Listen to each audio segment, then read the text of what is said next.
আমার মন মানসিকতা দিয়া আমার জীবন যৌবন আমার নামাজ রোজা হজ যাকাত সব কিছু মহান আল্লাহর জন্য দিয়ে আল্লাহর উপরে আমি দৃঢ় বিশ্বাস রাখবো।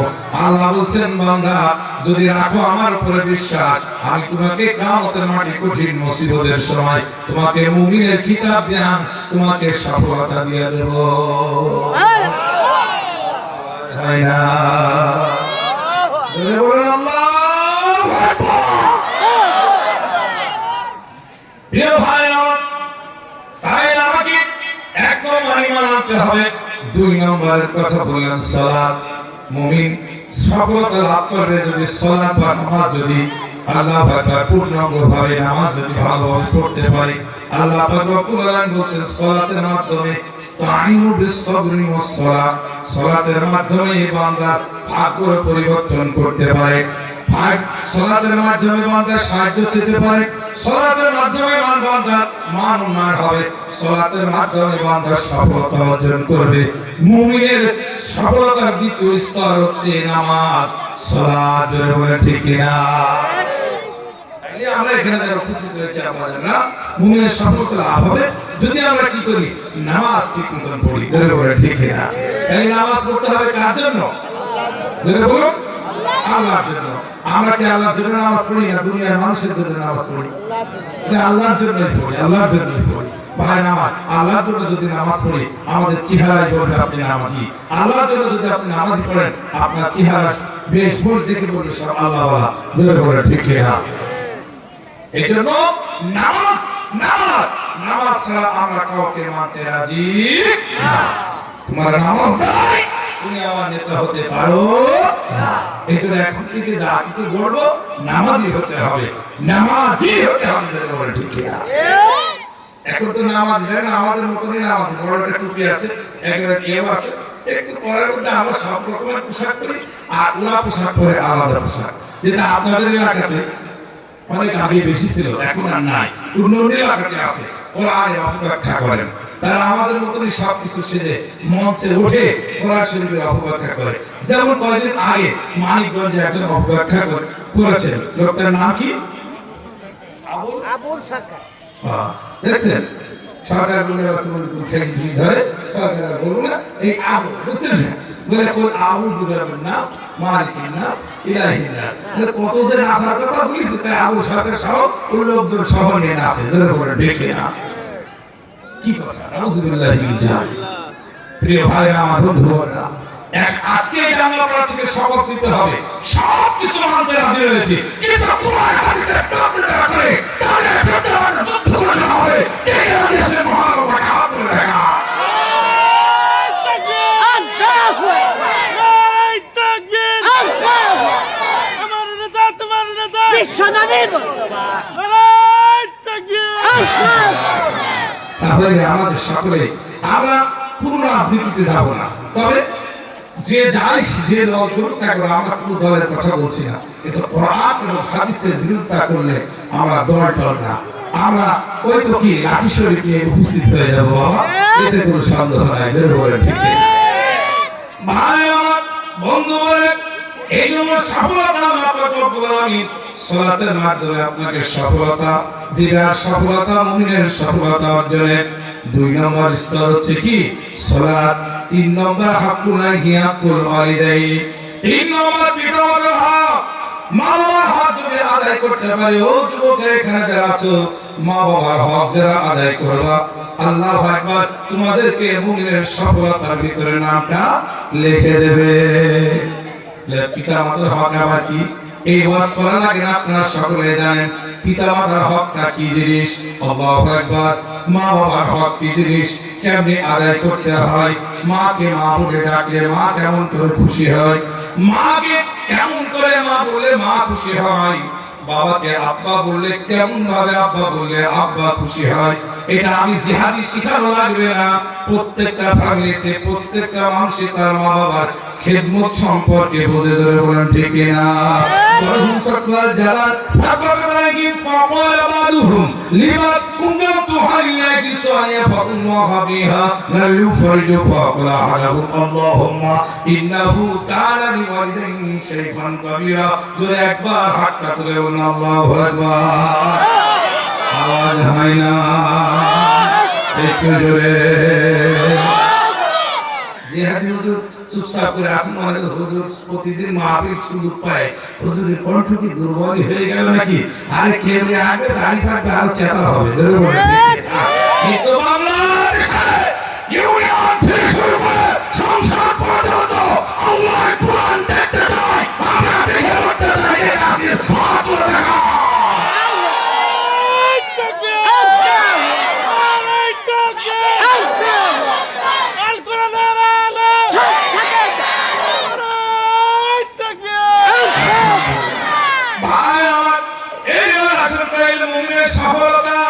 পিতামাতার খেদমত করলে সফলতা অর্জন হয়।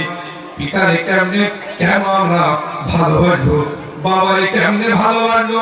আল্লাহ পয়গম্বর উনি নবুল ছোট মাত্র 5 বছর বয়স। আল্লাহু আকবার। হালিমার কাছে মানুষ হওয়ার পরে যখন মায়ের কাছে ফিরে আসে, মা আমিনার কাছে, মাকে বলে মা শুকনো পাহাড়ের পদপাশে চতুর্দিকে ঘিরে আহা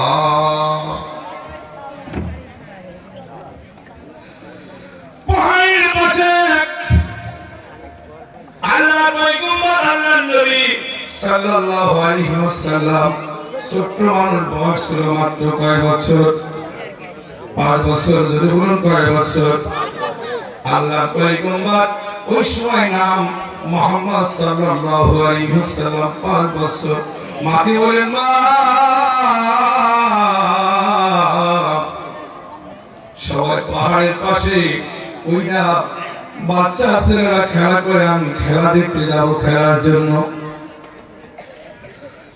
মুহাম্মদ রাসূলুল্লাহ সাল্লাল্লাহু আলাইহি ওয়াসাল্লাম পাহাড়ের পাশে খেলার মাঠে সকলেই খেলা করে, নিজেও খেলা করে। সন্ধ্যা যখন ঘনিয়ে আসি সবাই চলে যায়, কারো মুরব্বি মা মুরব্বি বাবা ডাকে, সবাই রে মা বাবা ভাই এসে ডেকে নিয়ে যায়। কিন্তু আব্দুল্লাহর বেটা মুহাম্মদ সাল্লাল্লাহু আলাইহি ওয়াসাল্লাম খেলা করে পাহাড়ের পাশে চুপ করে বসে থাকে, কখন আমার মা আসবে। সন্ধ্যা যখন ঘনিয়ে যায়, যখন কেউ আসে না, আব্দুল্লাহর বেটা মুহাম্মদ এতিম নবী আমার পয়গম্বর বাড়ির দিকে যায়। বাড়িতে গিয়ে মাকে বলে মা বড় কষ্ট লাগে রে মা। আমিনা বুকের সঙ্গে জড়ে ধরে বলছেন বাবা কিছু বলবেন? বলে মা সবাই বাপ সবাই ভাই সারাদিন খেলাধুলা করার পর সন্ধ্যা ঘনিয়ে আসার আগে সবাই ফ্যামিলি থেকে তার অভিভাবকরা যায়, কিন্তু মা ওই পাহাড়ের পাশে আমি খেলাধুলা করি, আমার মাও যায় না, আমার অভিভাবকরা কেউ যায় না।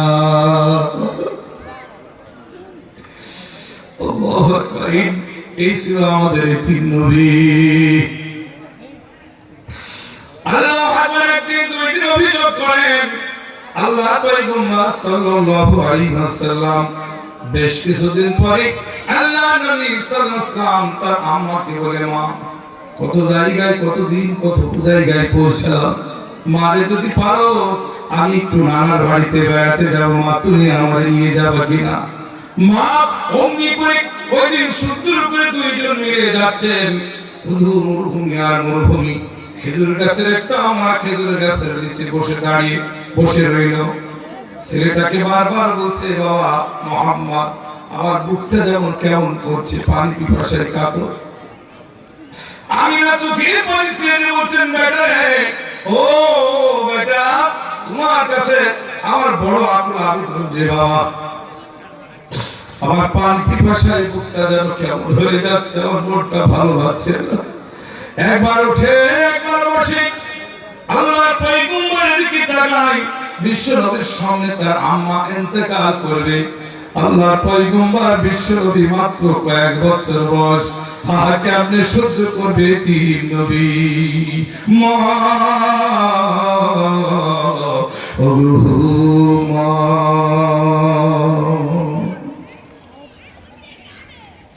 মায়ের জন্য দূর থেকে ডাকে কেউ আসো কি কেউ আসেন কি তারা হঠাৎ করে আসলো আমার আম্মা এরপরে মাকে জড়িয়ে ধরলো মা আস্তে আস্তে ডান দিকে কাত হয়ে পড়ে গেল মা মহা করছেন বেটার দিকে একবার তাকায়া চির বিদায় হয়ে গেল মা আমিনা ইন্না লিল্লাহি ওয়া ইন্না ইলাইহি রাজিউন মা চির বিদায় হয়ে গেল এতিম নবী আখির জামানার পয়গম্বর যিনি আল্লাহু আকবার আমি আপনাদের খেদমতে বলতে চেয়েছি এতিমদের হক মা বাবার হক যদি আদায় করেন পরকালে সফলতা লাভ করা যাবে জোরে জোরে বলেন আল্লাহু আকবার এজন্য আছে আপনাদের বন্ধুরা এতিম নবী আখির জামানার পয়গম্বর আল্লাহ নবী সাল্লাল্লাহু আলাইহি ওয়াসাল্লাম কাঁদতে লাগলো দৌড়িয়ে নিজের দাদা আসলো চাচা আসলো সবাই আসলো বিশ্ব নবীকে আল্লাহ পয়গম্বরকে চুমা দেওয়ার পরে বেটা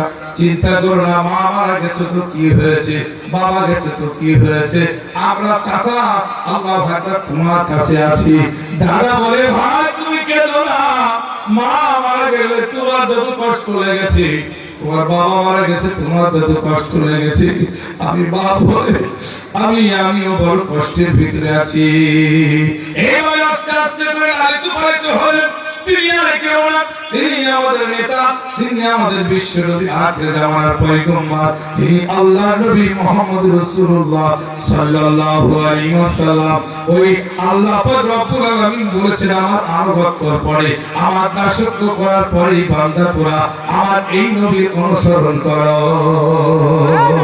ইয়া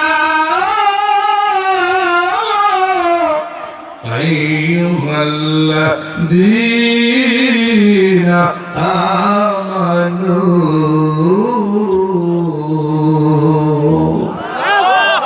হে মুমিনগণ হে আমার দয়াল হে আমার আদরের দোস্তরা আল্লাহ পাক দেখে বলল তোমরা আমার আনুগত্য করো আল্লাহু আকবার আনুগত্য করে একটু জিকির করেন লা ইলাহা ইল্লাল্লাহ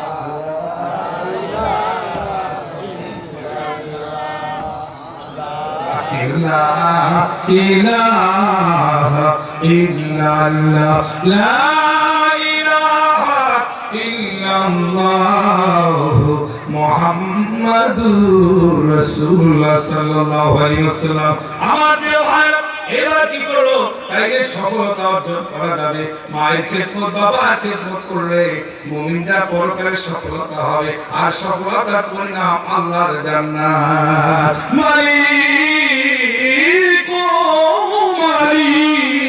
তুমি তোমার জান্নাতে একটি ঘর বানিয়ে দিও একটি ঘর বানিয়ে দিও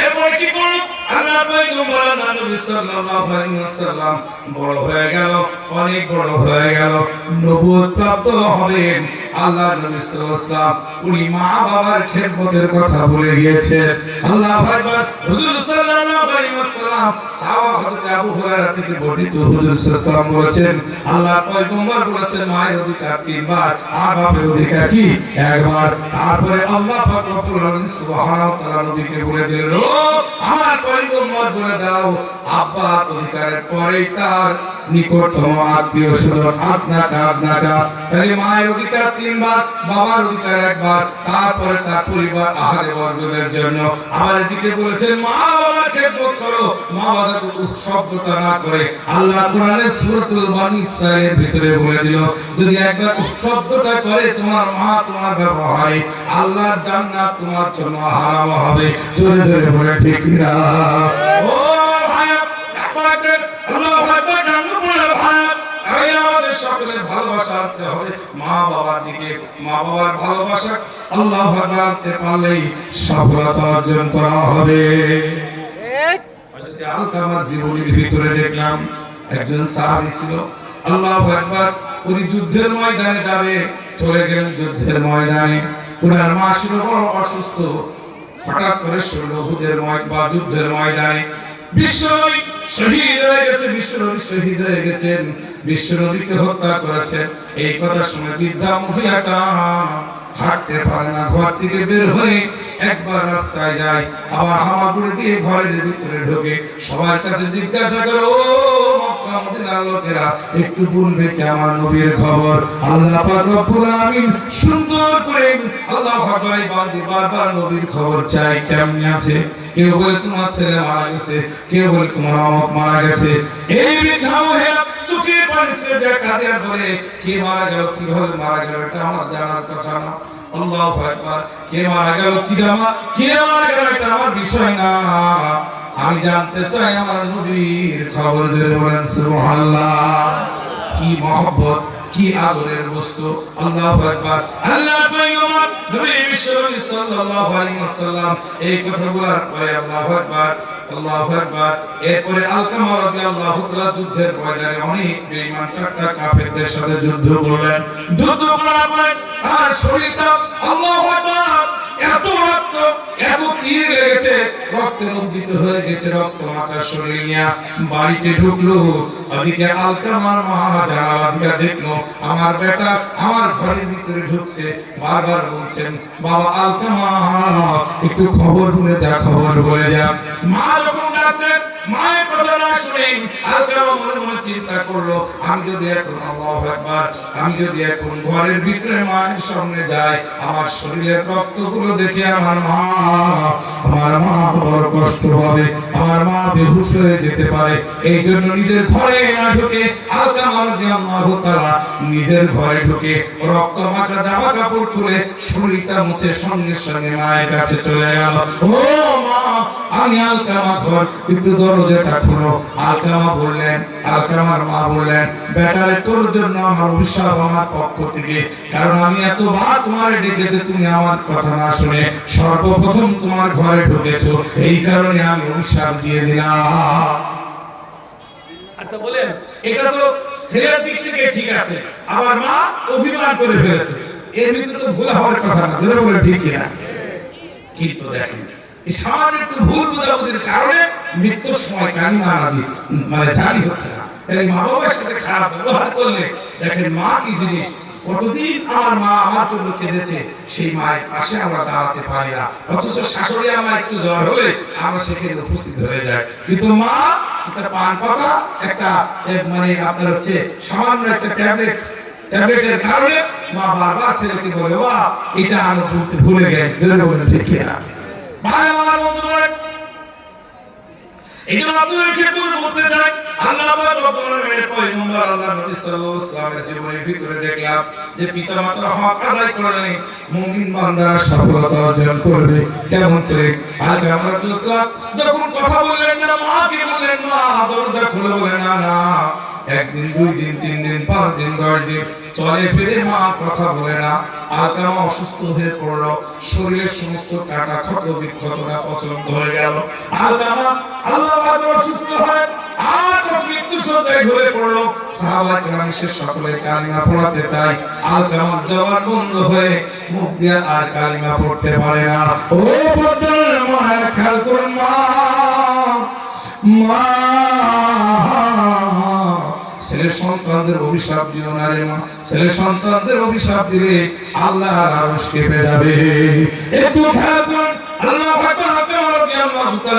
অমনি করে আল্লাহর কাছে দোয়া করছেন, কথা বলার চেষ্টা করছেন কিন্তু কথা বলতে পারে না, চোখ দিয়ে শুধু পানি ঝরায়, অথর্ব হয়ে গেছে। সাহাবায়ে কেরাম মনে মনে চিন্তা করলো, বড় বিপদ, কি করা যায়? আল্লাহ রাসূলের দরবারে গিয়ে বলছেন, হুজুর তাড়াহুড়া করে আপনার কাছে এসেছি, কি জন্য? বলে আলকামা মৃত্যু শয্যায় খুলে পড়েছে, না জানি কখন মারা যায়। আল্লাহু আকবার। আলকামা কখন মারা যায়? আলকামার জন্য একটু সুবহানাল্লাহু তাআলা, আলকামার জন্য আপনি একটু যদি দোয়া করতেন, আল্লাহর পয়গম্বর শুনে সঙ্গে সঙ্গে বলুন, চলুন আলকামার কাছে যাই। আল্লাহর পয়গম্বর আলকামার কাছে আসতো। আলকামার কাছে আসার পরে জিজ্ঞাসা করছে, আলকামা তুমি একটু আমার সাথে কথা বলো। চোখের পানি দিয়া দুইটা দাড়ি বড় ভিজে ফেলেছে, দুই চোখের পানি দিয়া কথা বলতে পারে না। নবীকে এমনি করে মুখের সঙ্গে ধরা, বারবার এভাবে করে আর বলে, আল্লাহর পয়গম্বর আমি তো কথা বলতে পারছি না, ইশারায় বারবার দেখাতে আমি কথা বলতে পারছি না, জবান বন্ধ হয়ে গেছে। মনে মনে চিন্তা করলো কি এমন কারণে তোমার জবান বন্ধ হলো। আশপাশের লোকেরা কেউ কিছু বলতে পারে না, কিন্তু আলকামার স্ত্রী বলছেন, ইয়া রাসূলুল্লাহ ইয়া হাবিবাল্লাহ, পর্দার আড়াল থেকে বলছেন তার মা এবং সন্তানের মধ্যে আজ প্রায় 3 থেকে 4 মাস যাবত কোনো কথাবার্তা হয় না। মায়ের কাছে গিয়ে বলছেন, মা ও আলকামা, আমি বিশ্বনবী আখির জামানার পয়গম্বর, আমি তোমার কাছে এসেছি, মা বলুন আপনার সন্তানের সাথে কেন কথা বলেন না? আলকামার মা বলছেন, হুজুর আপনার আমি এত ভালোবাসি, আমি এত অসুস্থ, দারুণ অসুস্থ, আমি পা দিয়ে হাঁটতে পারি না, আমি হামাগুড়া দিয়ে আমি চলি, প্রসাব পায়খানা এভাবেই করি। ইয়া রাসূলুল্লাহ ইয়া হাবিবাল্লাহ, ওই যুদ্ধের ময়দানে তিনি খবর আসলো আল্লাহ নবী দুনিয়ায় নাই, আল্লাহ নবী দুনিয়ায় নাই। মনে মনে চিন্তা করলাম বিশ্ব নবী দুনিয়ায় নাই।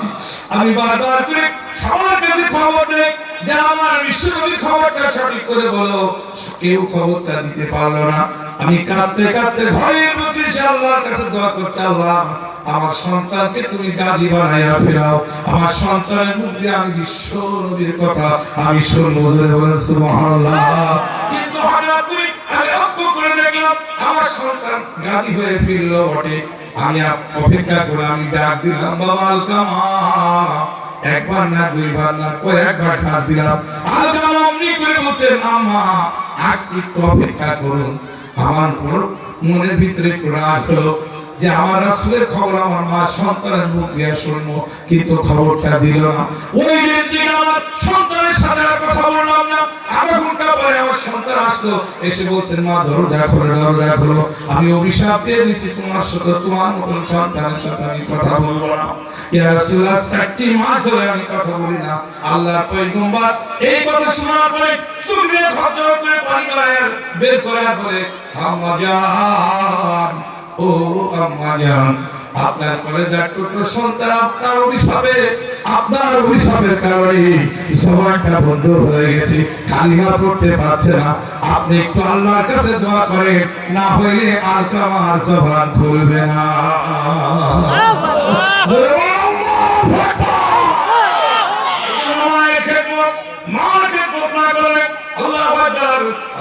সফলতা আসবে না, এই জন্য মায়ের খেদমত করা লাগবে ভাই।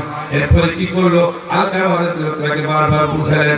বিশ্ব নবী বললেন, আপনি একটু দোয়া করুন। এইবার বিশ্ব নবী সাল্লাল্লাহু আলাইহি ওয়াসাল্লাম এরপরে বলছেন, আমি আপনার মুখ দিয়ে শুনলাম এবং এর সত্যতা আমি আলকামার মুখ দিয়ে শুনতে চাই। আলকামার মুখ দিয়ে শুনতে হলে আপনার দোয়া ছাড়া উপায় না। আল্লাহর কাছে দোয়া করছেন, আল্লাহ আমি আলকামার মা হয়ে এই মৃত্যু শ্রদ্ধায় ভুলে পড়েছে আমার বেটা, আমার বেটার জন্য দোয়া করলাম। আল্লাহ গো, তুমি আমার বেটার দুইটা জবান খুলে দাও, বেটা তুমি কথা বলতে পারে। মা তো মা হৃদয়, গোলা হৃদয় নিয়ে দোয়া করলেন। আল্লাহ ভাই, আল্লাহ পাক দোয়া কবুল করলেন। বিশ্ব নবী দোয়া করলেন, আল্লাহর পয়গম্বরের দোয়া বিদ্যুতের মতন কবুল হয়ে গেল। আলকামা রাদিয়াল্লাহু তাআলা পূর্ণ সুস্থতার মতন জবান খুলে কথা বললেন আর বললেন, মা মা, তুমি যে অভিমান করেছো, আসলে আমি তো এইরকম না, আপনারা আমি এত ভালোবাসি। আমি যুদ্ধের ময়দান থেকে ক্ষত বিক্ষত শরীরে সমস্ত রক্ত মাখা জামা কাপড় নিয়ে আনি, মা গো তোমার সামনে যেতে ভালো মনে করি নাই। দৌড়িয়ে ঘরের ভিতরে ঢুকে সব পরিষ্কার করে আমি আপনার কাছে এসেছিলাম মা, কিন্তু আপনি ভুল বুঝেছিলেন। মা তখন আল্লাহর কাছে দোয়া করছে, আল্লাহ আমার আলকামাকে তুমি পূর্ণ সুস্থতা দান করে দাও। মায়ের দোয়ায় আলকামাকে সুস্থতা দান করলো। জোরে জোরে বলেন সুবহানাল্লাহ। মার পাশে যদি থাকা হয় মুমিনের সফলতা লাভ হয়। জোরে জোরে বলেন ঠিক কিনা? মা ও ঘুমা, তোমারই পা দোতলে রয়েছে জান্নাত। মায়ের পায়ের নিচে তো আমাদের জান্নাত রয়েছে। এই জন্য ওই মায়ের খেদমত করবো। রাজি আছি কে? হাত তুলে দেখা। নারে তাকবীর। মায়ের খেদমত করলে আল্লাহ খুশি হয়ে যায়। আল্লাহু আকবার। এইবার মায়ের খেদমত গেল, এতিমদের ভক্তি শ্রদ্ধা করলে আল্লাহ পাক রব্বুল আলামিন খুশি হয়ে যায়। এই এক নম্বর মুমিনের সফলতার প্রথম স্তর ঈমান আনতে হবে মজবুত সহকারে। দ্বিতীয় স্তর নামাজ সালাত। যদি সালাত ভালোভাবে পড়তে পারি, নামাজ পড়তে পারি, তাইলে আমাদের সফলতার দ্বার প্রান্ত খুলে যাবে। 3 নম্বর পিতামাতার হক আদায় করতে পারলে আল্লাহ পাক রব্বুল আলামিন মুমিনদের সফলতা, আল্লাহ বিজয় দান করবে, জান্নাত দিয়ে দেবে। জোরে বলেন সুবহানাল্লাহ। আর 5টার ভিতরে 3টা বললাম, আর 2টা অবশ্যই বলবো। আপনাদের খেদমতে বলতে চাই, বেশি সময় আর নাই, সময় আমার একটা বাধা আছে। আমি এর ভিতরে ইনশাআল্লাহ হাদিস ছেড়ে দেব। সকলে প্রতিকে করি লা ইলাহা ইল্লাল্লাহ, জোরে সুবহানাল্লাহ, আলহামদুলিল্লাহ, লা ইলাহা ইল্লাল্লাহু মুহাম্মাদুর রাসূলুল্লাহ সাল্লাল্লাহু আলাইহি ওয়াসাল্লাম। তাহলে আমি এখানে আপনাদের কাছে আজকে যে কোরআন থেকে যে কথা আমি বলতে চেয়েছিলাম সেটা হচ্ছে এই যে আমরা মুমিন, আমরা আল্লাহ পাকের প্রিয় বান্দা, আর কাল কিয়ামতের মাঠে সফলতা লাভ করব, জান্নাতে যাব 5টি কাজ করলে। জোরে বলে ঠিক কিনা?